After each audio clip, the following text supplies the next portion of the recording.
Hey everyone, welcome back to another video. So the intro montage is working on some little coolant overflows. I'll have these for sale on my website in the very near future. So this one, the whole top section is all welded up. And this one over here, I have to weld the fill cap neck onto it and then get all the holes drilled and all the other corresponding portions put in place with it.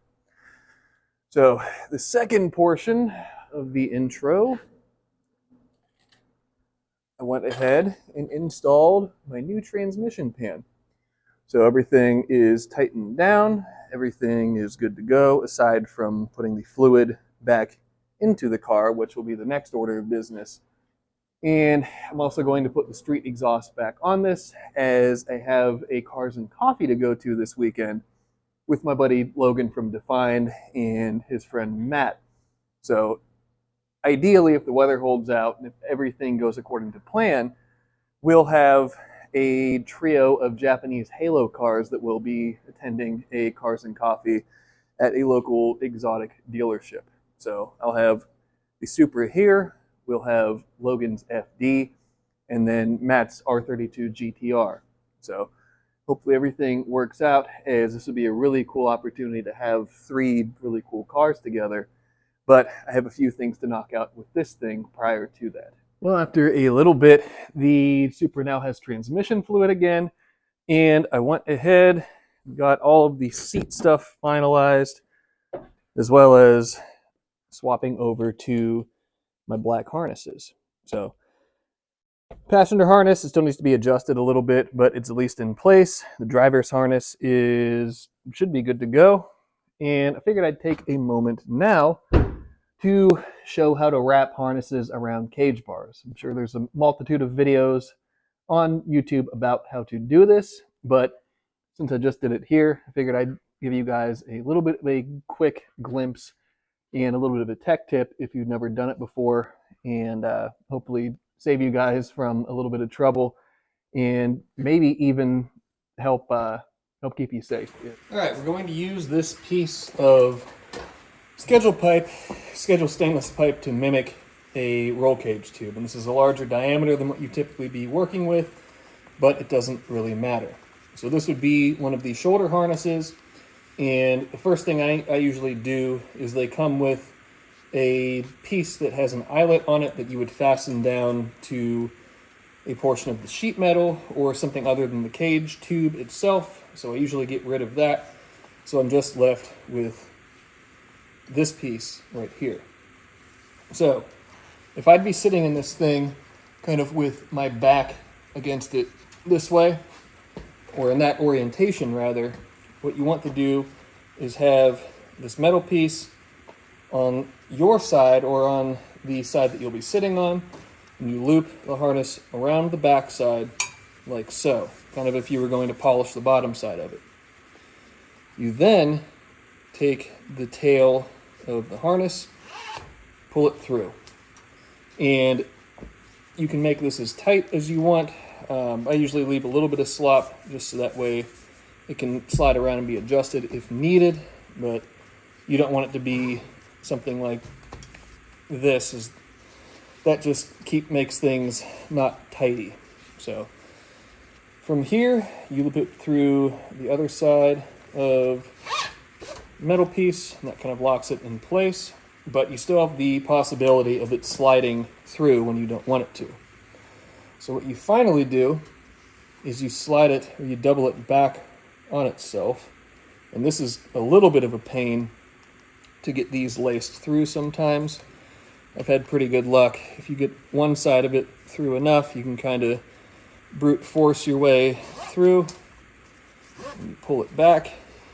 So essentially you have the one piece of the metal that's still visible, the other piece of the metal that is not, and this, I mean, I guarantee I could pull this bench over if I really yanked on this thing.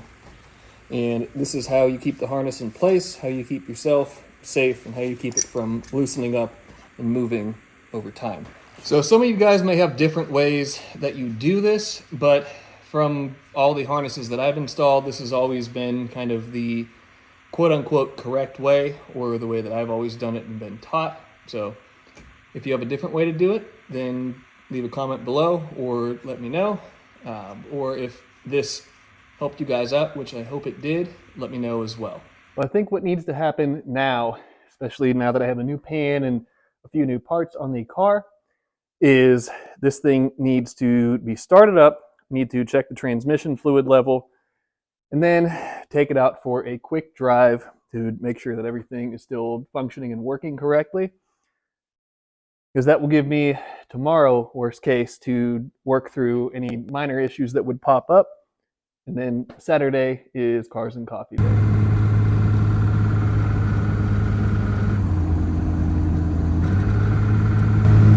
See if I can do a little video clip for you guys actually going down the road. See if you can hear me and kind of hear how loud the car is and everything. It really just drives down the road like a normal car. It's kind of cool. So I'm going to head up to a local park that's right up the road from the shop and check it out, maybe get a little bit of B-roll of the car there. It's something I've been wanting to do for a little while, and have a beautiful day and a few minutes to kill, so why not go and do it.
Well, the Supra made it to the park and back without issue, and it really feels good to drive this thing, especially now that we have a few bits of it a little bit more refined. It's really just a joy to take down the road. So the transmission worked perfectly fine, and I'll see now that it's gone through, or it will have gone through a full heat cycle. Words are hard. I'll see if anything leaks or if there's any issues there. Tomorrow I can check the transmission fluid level. Now that the dipstick tube will have had time, or at that point in time will have had time to drain down, so I can get an accurate reading. But this thing is, it's just awesome. And I'm really happy with it, really happy with the end result. And, well, I shouldn't say end result because you guys know projects are never finished, but at least in its current state right now, I'm very happy with it. And we just have a few things to dial in before Saturday and then go out and actually be able to enjoy it. So we'll start the day off today by doing a transmission fluid leak test, or leak check rather. So if you guys have been around the channel for any duration of time, you will know the battle that I've been fighting with keeping the transmission fluid in the transmission on the Supra.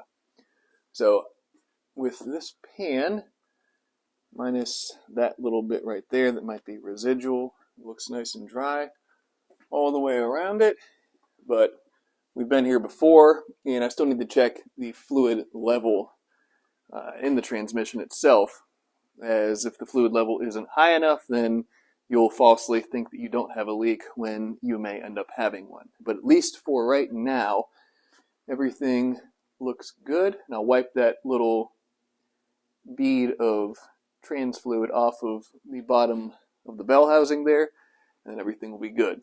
So today, it's a pretty easy day with this thing. Just a little bit of prep work before Cars and Coffee tomorrow. I need to clean the front of the car, as I ended up with some bugs and other crap on the front of it when I went on a drive yesterday. So I'll put lipstick on the pig and get it ready for tomorrow, and then we'll get to go and enjoy a day with friends at a car event. So the other thing, when they arrive, I ordered 2 new front tires for this thing, as I can get the leaf out of there and then look at the dot code. It isn't visible on this side, but on this one. So if you guys know anything about dot codes or DOT codes on tires, it's like a serial number essentially, but the last 4 digits dictate the week in the year that the tire was created. So these were the 51st week of 2010.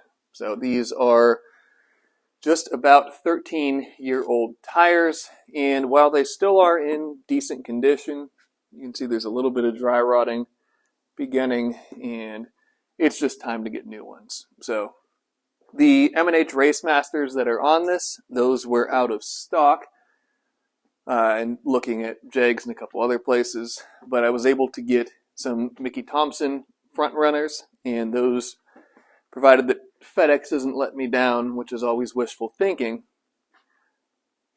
I'll have new Mickey Thompson front runners in today, so I can pull the skinnies off, take them over, get the tires mounted and balanced, and then I won't be worried about archaic tires on the front of it any longer.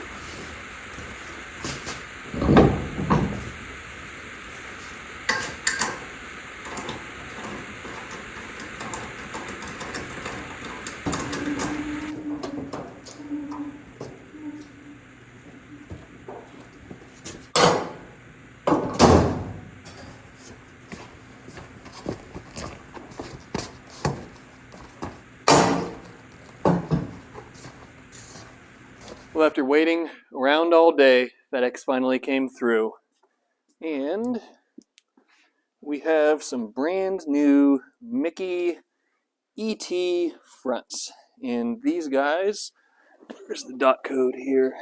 Let's see. You guys can see there, maybe 15 of 23. So a little bit better than tires made in 2010. And I feel quite a bit better about these things and not having a tire blowout.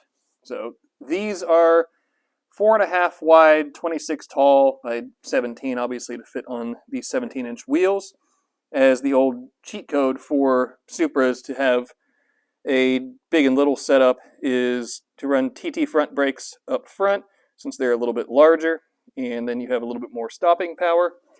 And then you run NA brakes in the rear to fit 15s, which is what this car has on it. So the car is now cleaned. I spit shined it earlier. Did that off camera, as that isn't too exciting. But she's as shiny as she's going to be, and I guess as ready as she's going to be to attend Cars and Coffee tomorrow.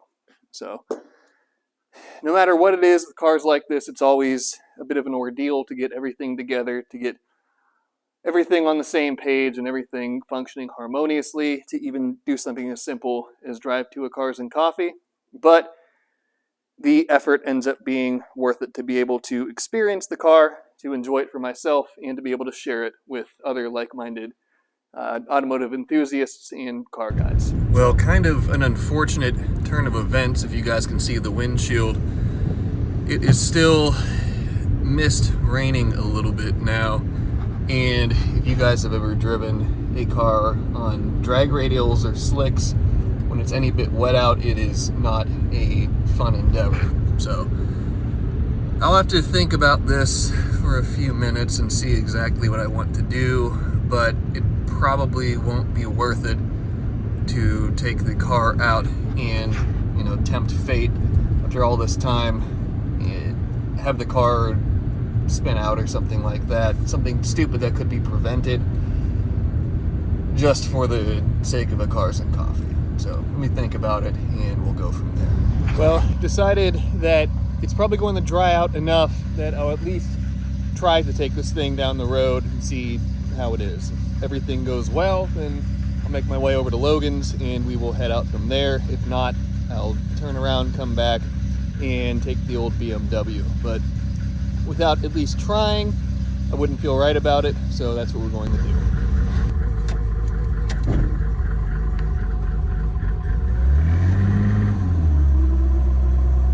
Well, I don't know that I necessarily recommend this to anybody, but Supra going down the road so far, everything has gone well.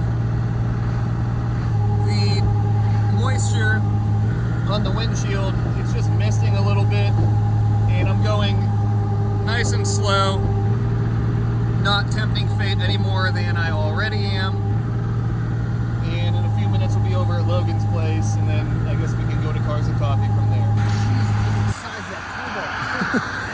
So, how are you feeling about this? I don't know how to feel about this. May not be the best idea in the world. I mean, I know you're on super wet weather tires the same way that I am.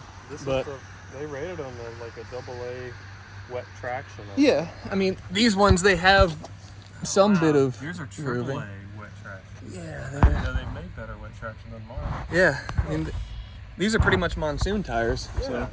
I mean, I think we should be all right. Didn't die on the way over here, so what's the worst that happens? You did make it. Yeah.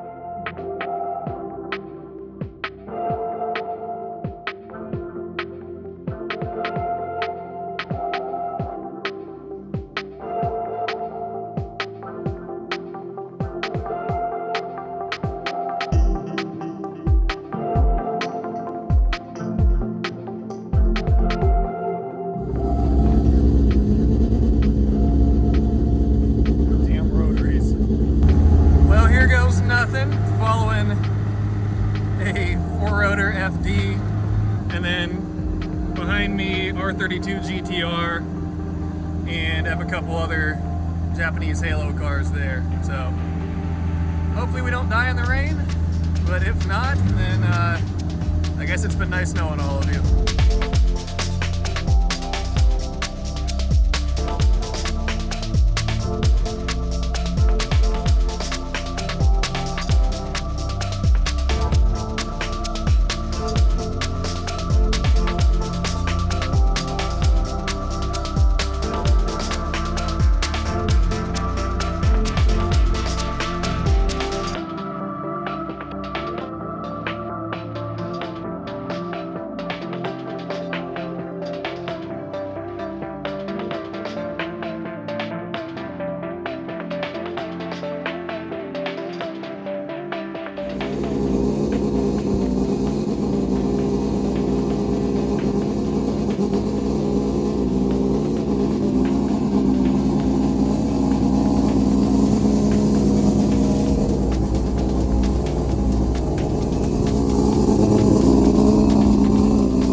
Well, I made it back to the shop in one piece, and the car did phenomenally. This was the first highway cruise that I was able to do with the car since it's been back together, and I could not have asked for a better performance.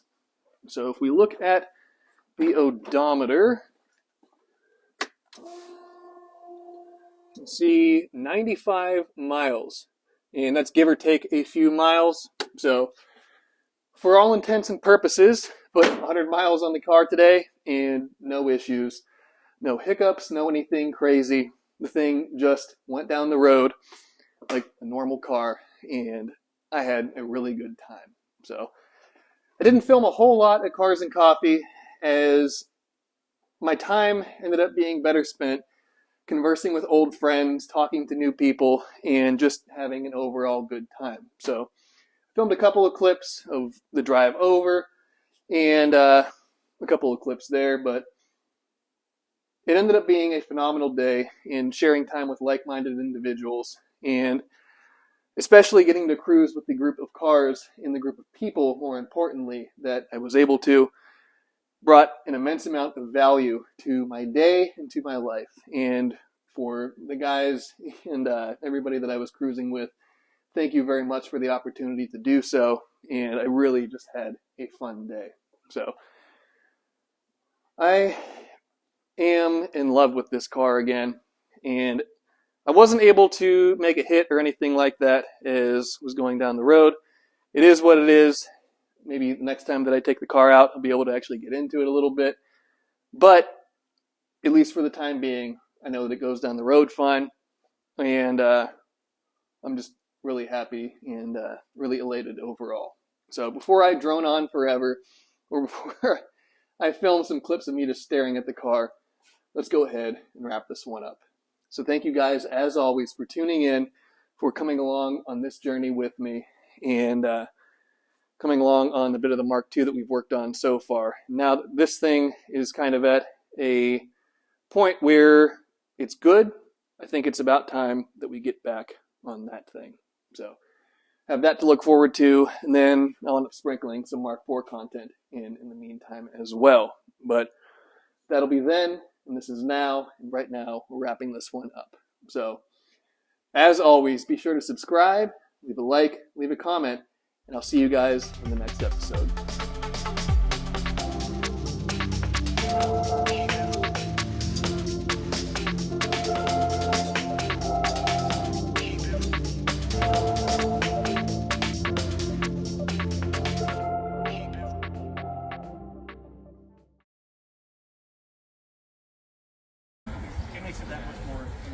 Alex, Yes. explain your car in 1 second. It's bad decisions. Too late. No, I'm just kidding. No, you told me to stop talking. Now I'm just gonna sit here and stare at the camera. Perfect. That's a pretty good description of this car. Yeah, it's bad decisions personified. Yeah, personified. You're the perfect owner for this vehicle. Yeah. It's a broken car from somebody with a broken brain. Yeah. That's his face after he sealed his transmission for the 10th time. I think you got it this You know, time. actually, it's a good thing to mention. Get it? Is there any liquid? Nothing on the ground. Oh, no liquid on the ground. O-ring. If all these cars leave here today with no puddles on the ground, That isn't going to happen. it might. It might. I think mine's dry at this point. You know, if they leave without puddles on the ground, you should be concerned for the fluid levels. Of the Right, car. if there's fluid in it. Leave the puddles on the ground for me. Right. Yeah, I'm good for that. Yeah, Joey didn't make it with his car today, so we might be free of the puddles. We'll find out.